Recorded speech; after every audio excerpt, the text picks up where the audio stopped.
안녕하세요. 10612 양현서 발표 시작하겠습니다.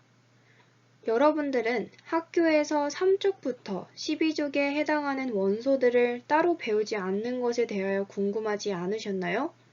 수업에서 주기율표를 배울 때 저는 주기율표 가운데에 있는 원소들에 대하여 항상 궁금했습니다. 왜 우리는 이 부분의 원소들을 배우지 않는 것일까? 이곳엔 어떤 원소가 있을까? 또 이 원소들은 어떤 성질을 가질까? 궁금점을 항상 가졌었습니다. 그래서 이 1인 1주제 활동을 통하여 3족부터 12족에 있는 원소들은 무엇일까? 라는 주제로 탐구해 보았습니다. 주기율표의 3족부터 12쪽에 있는 원소는 전이원소입니다. 전이원소를 이루는 모든 원소는 금속이기 때문에 전이금속이라고도 합니다. 전이원소는 부분적으로 채워진 d-오비탈을 가지는 원소 또는 불완전하게 채워진 d-오비탈을 포함한 양이온을 만들 수 있는 원소로 정의되어 있습니다. 부분적으로 채워진 d-오비탈? 이 부분에서 사실 많은 분들이 어려워하실 겁니다. 전이 원소의 가장 큰 특징으로서 이 부분을 자세하게 파헤쳐 보도록 합시다. 오비탈은 전자가 있을 확률을 함수로 나타낸 것으로 전자 궤도라고 간단히 생각하시면 좋을 것 같습니다. 그럼 전자 껍질도 전자가 운동하는 궤도라고 배웠는데 둘의 차이점은 무엇일까요? 전자 껍질을 조금 더 세부적으로 나눈 것을 오비탈이라고 볼 수 있습니다. 오비탈에는 s오비탈, p오비탈, d오비탈, f오비탈, g오비탈 등등등 이렇게 여러 종류로 묶을 수가 있는데요. 이번 영상에서는 s오비탈, p오비탈, d오비탈만 다뤄보도록 하겠습니다. s오비탈에는 오비탈이 하나, p오비탈에는 3개, d오비탈에는 5개가 들어가는데요. 오비탈 하나에는 전자가 2개씩 들어갈 수 있습니다. 이러한 개념만 간단히 갖추고 전자 껍질을 설명해 보도록 하겠습니다. 원자 핵으로부터 가까운 전자 껍질을 차례로 N1, N2, N3, N4 등등등 이라고 합니다. N은1에는 s오비탈만, N은2에는 s오비탈, p오비탈이, N은3에는 s오비탈, p오비탈, d오비탈 이렇게 순서대로 들어가 있습니다. 이때 N은1에 들어가 있는 s오비탈을 1s, N은2에 들어가 있는 s오비탈을 2s라고 표기하고 N은3에 들어가 있는 s오비탈을 3s라고 표기합니다. 물론 다른 것들도 다 마찬가지입니다. 앞서 말한 오비탈의 에너지 준위는 이 순서대로 가는데요. 그 말은 즉, 이 순서의 전자 궤도의 차례대로 전자를 채운다는 것입니다. 예를 들어 4s는 3d보다 작다 라는 부분을 보시면 네 번째 전자 껍질에 있는 s오비탈이 세 번째 전자 껍질에 있는 d오비탈보다 에너지 준위가 낮은 것을 볼 수가 있습니다.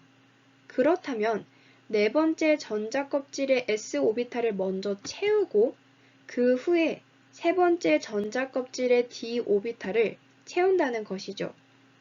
세 번째 전자 껍질의 d오비탈 뿐만 아니라 4d, 5d, 6d 등등등 이렇게 주기적으로 부분적으로 채워진 d오비탈을 갖게 됨으로써 전이 원소가 생겨난 것이죠. 전이 원소의 가장 큰 특징으로는 배위 결합을 한다는 것입니다. 배위 결합은 비공유 전자쌍을 지니고 있는 분자나 이온이 전자쌍을 제공하는 결합입니다. 이 배위 결합은 공유 결합과는 다른데 이 둘의 차이점은 전자쌍을 한쪽에서 일방적으로 제공하는지에 대한 여부입니다. 공유 결합 같은 경우 두 물질이 서로 전자쌍을 공유하여 결합하는 것이라면 배위 결합은 한쪽에서 전자쌍을 제공하여 결합하는 것이죠. 이렇게 말만 들었을 때에는 어려우실 건데요. 예를 들어서 간단하게 설명을 해보겠습니다.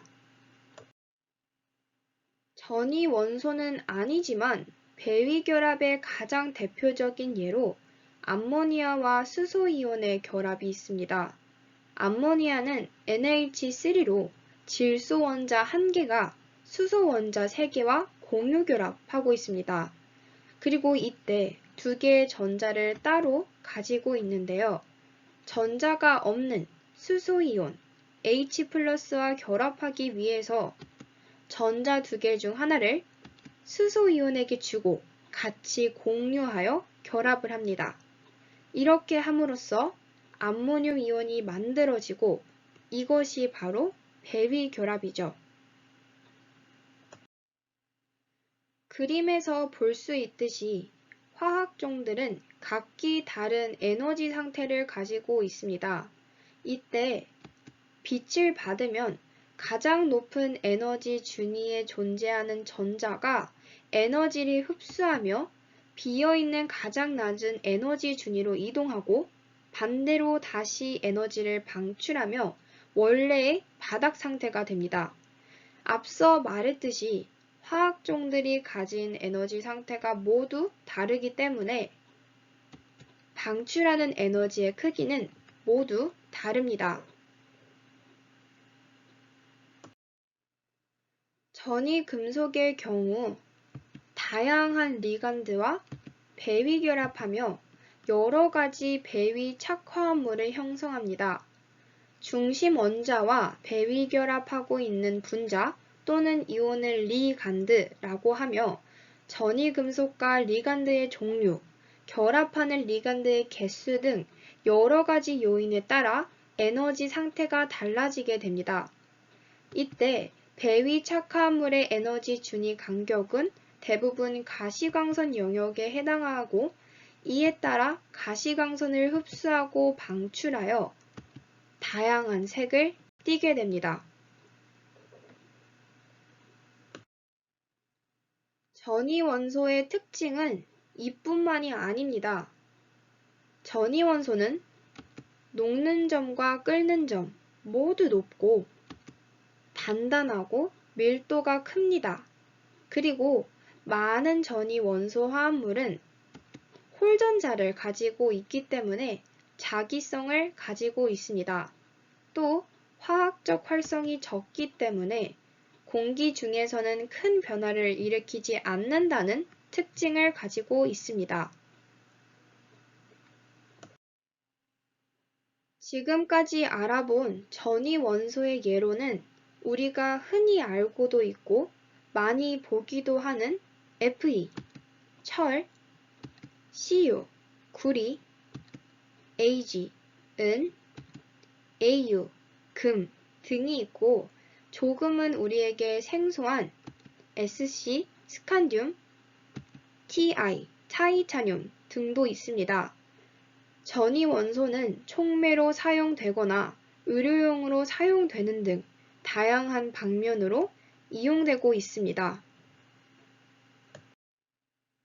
1인 1주제 탐구로 전이 원소에 대해 공부하게 되면서 원래 가지고 있던 궁금점을 풀게 되어 너무 뜻깊었지만 전이 원소의 복잡함 때문에 어렵게 느껴진 것도 사실이었습니다.